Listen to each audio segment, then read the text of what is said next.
Bienvenidos de nuevo a Hablamos Inmigración, el podcast donde analizamos las complejidades de la ley de inmigración estadounidense para brindarles conocimiento. Soy su presentador, Jorge Sevilla, abogado de inmigración y dueño de Sevilla Law aquí en la Florida, y hoy queremos hablar sobre el cambio significativo en la detención migratoria que tiene profundas implicaciones para las personas y familias de todo el país. Nos adentraremos en la reciente decisión histórica de la Junta de Apelaciones de Inmigración, el BIA, Matter of Cooley, emitida el 15 de mayo de este año. Esta decisión ya está repercutiendo en el panorama legal y es algo que todo inmigrante y sus seres queridos deben de comprender.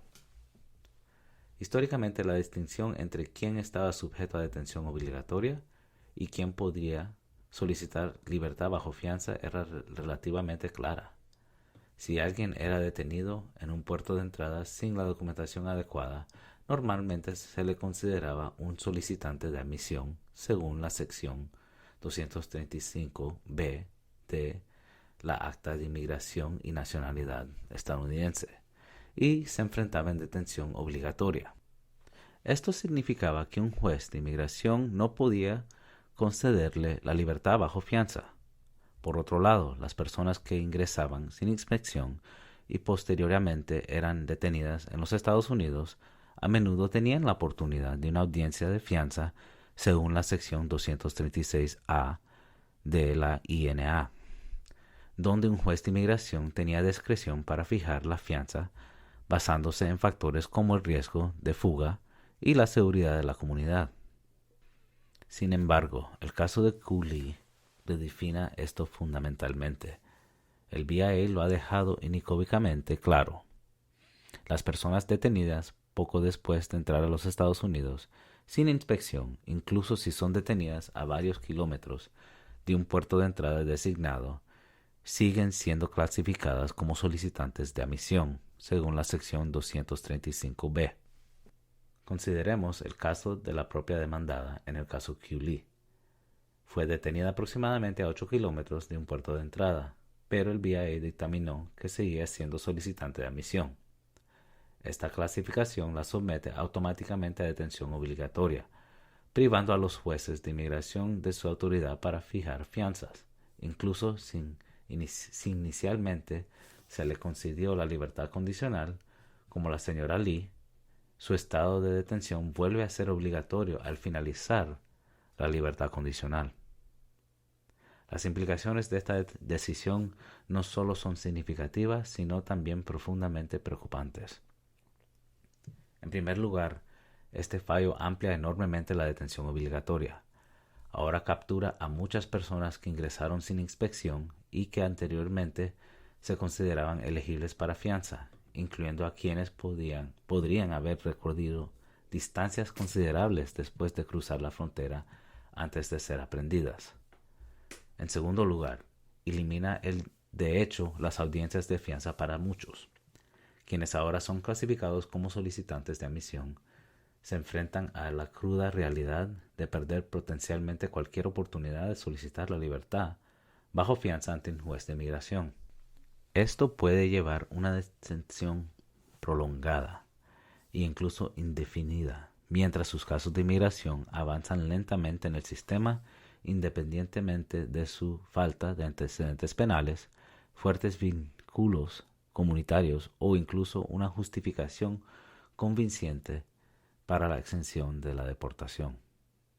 En tercer lugar, esto otorga un poder inmenso y a menudo opaco a la libertad condicional del Departamento de Seguridad Nacional. Al despojar a los jueces de inmigración de su autoridad para fijar fianzas, la única vía de liberación para muchos será la libertad condicional discrecional del Departamento de Seguridad Nacional. Este proceso es notoriamente inconsistente y si el Departamento de Seguridad Nacional rescinde la libertad condicional, las personas son devueltas inmediatamente a detención obligatoria sin la posibilidad de revisión judicial. Finalmente, esta decisión es particularmente alarmante para nuestros solicitantes de la ley del ajuste cubano. Muchos ciudadanos cubanos que ingresaron sin inspección y fueron liberados bajo una I-220A se han basado en dicha liberación para su elegibilidad para el ajuste cubano. El caso de Cu Lee refuerza sin libertad condicional formal bajo la sección 212 D5A de la INA. Estas personas aún se clasifican como solicitantes de admisión.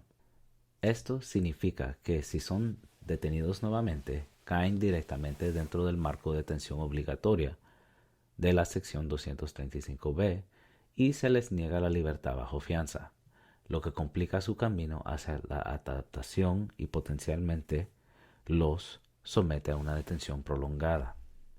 Entonces, ¿cuál es el camino que sigue? El BIA ya ha tomado su decisión. La autoridad máxima suele recaer en los tribunales federales, que actúan como mecanismos de control cruciales sobre las interpretaciones administrativas que afectan los derechos fundamentales. Ya estamos observando un aumento en las argumentaciones ante los tribunales federales, principalmente mediante peticiones de habeas corpus al amparo del título 28 del Código de los Estados Unidos, sección 2241.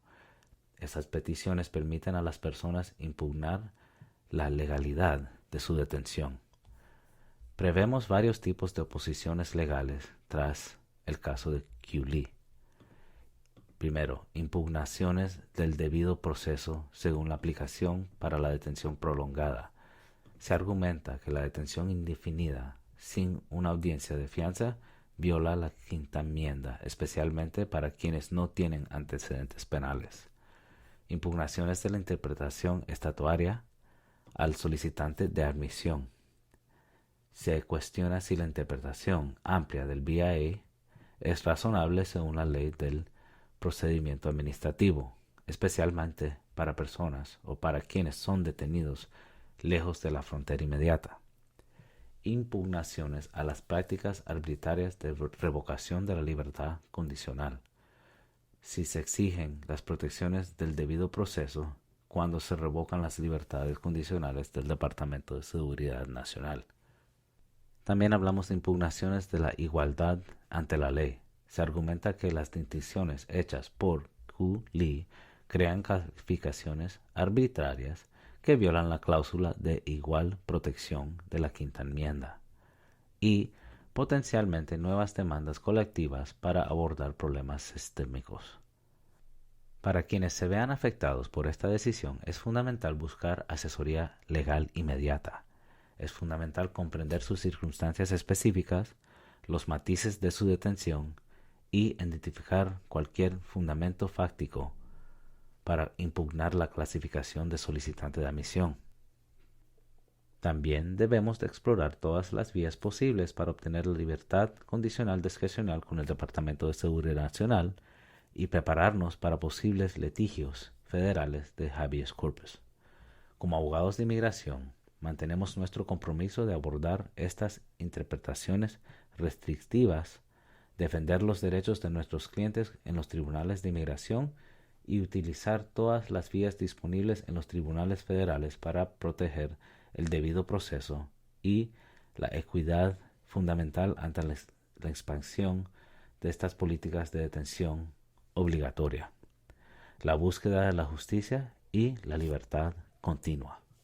Si tiene preguntas sobre cómo la decisión de Cu Lee afecta su caso particular o estatus inmigratorio, o un ser querido enfrenta un proceso de detención o deportación, no lo duden en comunicarse con nuestra oficina al 407-906-4622 o visite nuestro sitio web en el abogadolicenciadosevilla.com para programar una consulta confidencial. Estamos listos para ayudarle a navegar estos complejos cambios. Recuerde, este podcast proporciona información general y no sustituye la asesoría legal.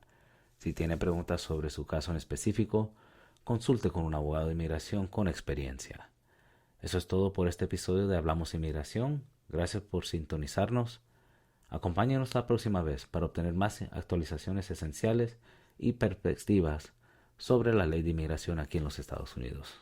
Hasta la próxima. Manténgase informado y atento. Adiós.